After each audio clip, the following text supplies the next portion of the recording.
Units of the Syrian Arab Army launch intensive attacks on armed terrorists in Kasab and inflict heavy losses upon them.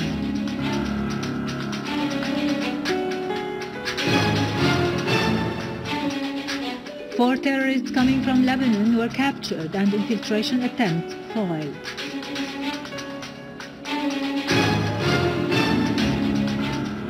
New Russian ships joined the Russian military fleet in eastern Mediterranean.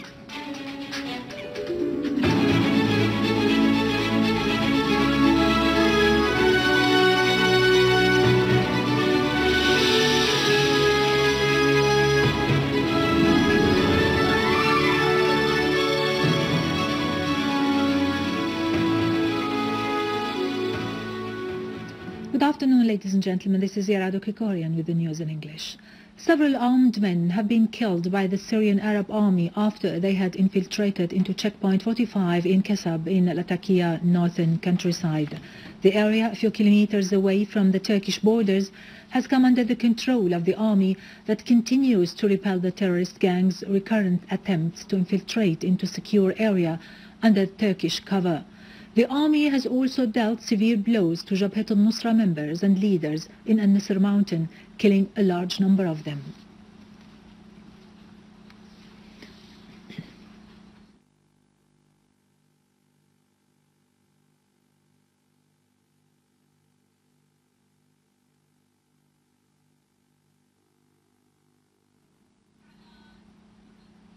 The Syrian Arab Army units have foiled an attempt by terrorists to infiltrate in the direction of Al-War neighborhood in Homs, and another attempt to infiltrate from Al-Ghassibiyah in the direction of Al-Dwayr village in Homs countryside, killing and wounding several armed men.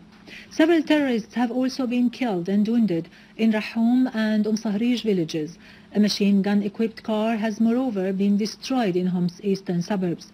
In a house in Galyoun mountain in Tel Kalakh countryside, the authorities captured 4 armed men who had come from Lebanon. The Syrian Arab Army units have meanwhile eliminated 15 terrorists while they were installing missiles launching podiums. 2 locally made rockets have been fired by terrorists in Abu Alaya village in Homs' eastern suburbs. No injuries have been reported among citizens.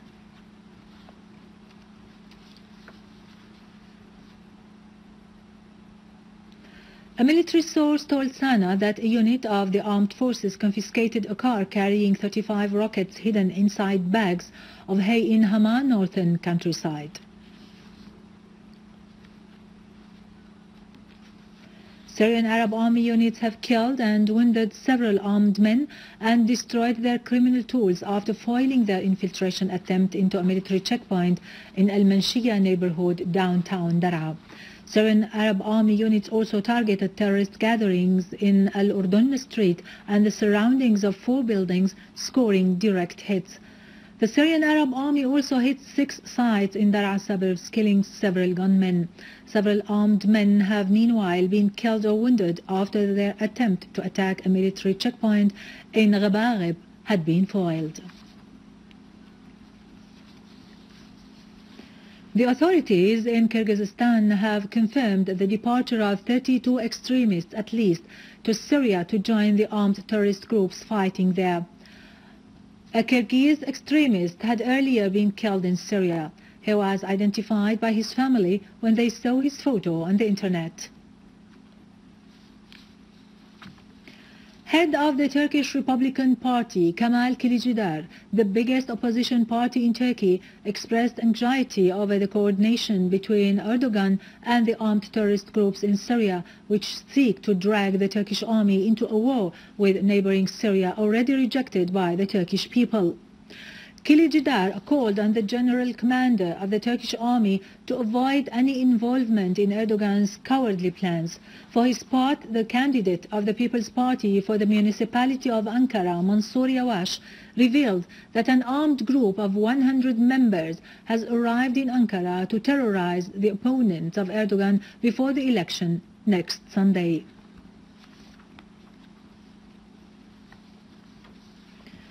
Three Russian ships affiliated with the Russian Northern Fleet and Baltic Sea entered the Mediterranean.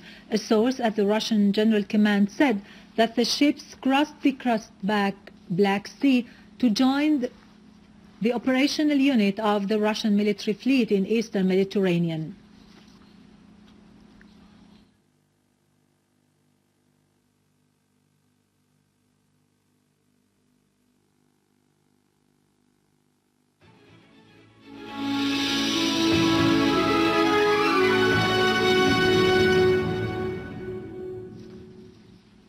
Welcome back.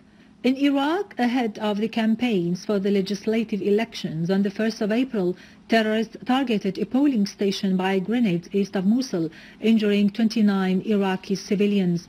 Police said that a terrorist group attacked the polling station of Al-Bayariq in Al-Zahra neighborhood east of Mosul, while the civilians were crowded to get their electoral cards. This was one of a series of attacks across Iraq yesterday that killed at least 29 people and injured many others. In northeast Baghdad, a suicide bomber rammed his explosive-laden tanker into a security checkpoint on a bridge, killing 9 people. In further attacks, gunmen targeted an army post in Tarmiya town just north of Baghdad, killing 8 and wounding 13. Also, a car bomb exploded in western Baghdad, killing 4 people and wounding 12 others, and a bomb blast near a market in Baghdad's southern suburbs killed 1 person and wounded 5 others. 4 Palestinian fishermen were wounded when Israeli warboats opened fire at them off the coast of Rafah. The Palestinian Safa agency quoted eyewitnesses as saying that Israeli warboats fired shells at Palestinian vessels, setting fire in a number of them. Meanwhile, Israeli occupation troops arrested 8 Palestinians during night incursions in different parts of Nablus in the West Bank. In another development, the 2 extremists, Rabbis Eliezer Brewer and Haim Richman, broke into Al-Aqsa Mosque in occupied Jerusalem, accompanied by 30 settlers under the Protection Occupation Private Police Force. In a new U.S. stance in support of its ally, the terrorist Muslim Brotherhood organization, the U.S. administration threatened to halt its assistance to Egypt on the background of the Egyptian death penalty on 529 members of the banned group who were convicted in the murder of policemen.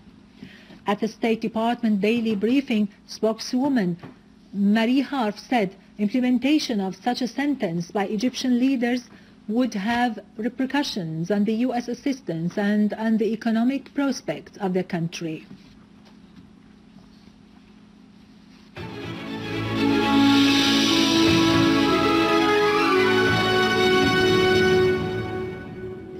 Back to our local news, receiving a delegation of the European Loyalty Programme's Minister of Social Affairs, Kinda Shammat, said that the Syrian society, including the Palestinians, have stood steadfast despite the attacks carried out by the terrorist groups against camps and makeshift centers in several areas. Shammat told the delegation that the terrorists pursue the innocent, whether they are Syrian or Palestinian, and commit their ugly crimes against them without distinction.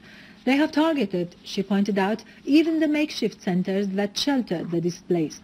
Shammat explained to the delegation the government's efforts to overcome current difficulties.